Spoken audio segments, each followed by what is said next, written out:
Singapore और Hong Kong जैसे दक्षिणी पूर्वी एशियाई देशों में कोविड-19 के बढ़ते मामलों के बीच भारत में भी चिंताएं बढ़ने लगी हैं। स्थिति की गंभीरता को देखते हुए सोमवार को स्वास्थ्य अधिकारियों ने एक समीक्षा बैठक की। अधिकारियों ने बताया कि देश में स्थिति फिलहाल नियंत्रण में है।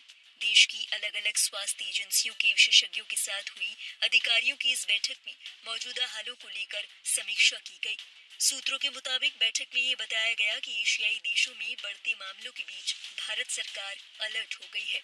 बता दें, सोमवार को हुई बैठक में national for disease control, emergency medical relief division, disaster management cell, Indian council of medical research और केंद्र सरकार के अस्पतालों के विशेषज्ञ मौजूद थे।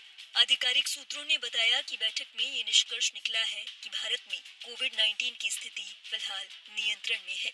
आधिकारिक सूत्रों की ओर से कहा गया, 19 मई 2025 तक भारत में कोविड-19 के सक्रिय मामलों की संख्या 257 है। देश की बड़ी आबादी को देखते हुए ये आंकड़ा बहुत कम है। इनमें से लगभग सभी मामले ज्यादा गंभीर नहीं है और उन्हें अस्पताल में भर्ती होने की जरूरत भी नहीं है। हालांकि स्वास्थ्य मंत्रालय स्थिति पर बारीकी से नजर रखे हुए है। सरकार ये सुनिश्चित कर रही है कि बढ़ते मामलों को देखते हुए व्यापक तैयारी कर ली जाए। बता दें, एशिया के कई देशों में कोविड-19 के नए वेरिएंट से हड़कंप मचा हुआ है। ताजा मामलों में बढ़ोतरी के लिए मुख्य रूप से JN.1 वेरिएंट जिम्मेदार है, जो कि ओमिक्रॉन BA.2.86 वेरिएंट का नया वेरिएंट है। विश्व स्वास्थ्य संगठन के मुताबिक JN.1 वेरिएंट में लगभग 30 म्यूटेशंस हैं और उनमें से सबसे ज्यादा गंभीर LF.7 और NB.1.8 है। अब आपको बताते हैं कि भारत में बीते सप्ताह कुल कितने मामले सामने आए हैं। स्वास्थ्य और परिवार कल्याण मंत्रालय के आंकड़ों के मुताबिक भारत में 12 मई से लेकर अब तक 164 मामले सामने आए हैं।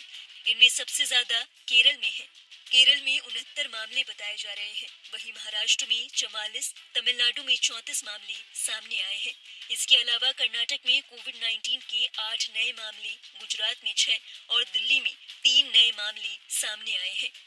इसी के साथ हरियाणा, राजस्थान और सिक्किम में भी एक एक नया मामला सामने आया है।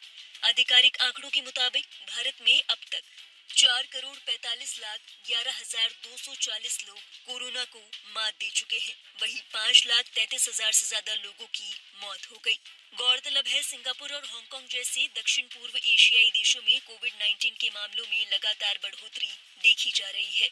यहाँ लोगों से सतर्क रहने और सावधानी बरतने की अपील की जा रही है। एक प्रेस रिलीज में हांगकांग के स्वास्थ्य सुरक्षा केंद्र के एक अधिकारी ने बताया कि सामान्य स्थिति बहाल करने के बाद हांगकांग में हर 6 से 9 महीने में कोविड-19 के सक्रिय मामलों में उछाल देखा गया है। अगले कुछ हफ्तों तक स्थिति में सुधार होने की उम्मीद नहीं नजर आ रही। सिंगापुर के स्वास्थ्य मंत्रालय ने कहा कि 27 अप्रैल से 3 मई के बीच देश में कोविड-19 के 14,200 सक्रिय मामले थे। वहीं मई में हांगकांग में कोविड-19 के 31 गंभीर मामले थे। ये 12 महीने में सबसे उच्चतम स्तर है। दक्षिण पूर्वी एशियाई देशों में कोविड-19 के बढ़ते मामलों को देखते हुए सरकार ने भी कमर कस ली है।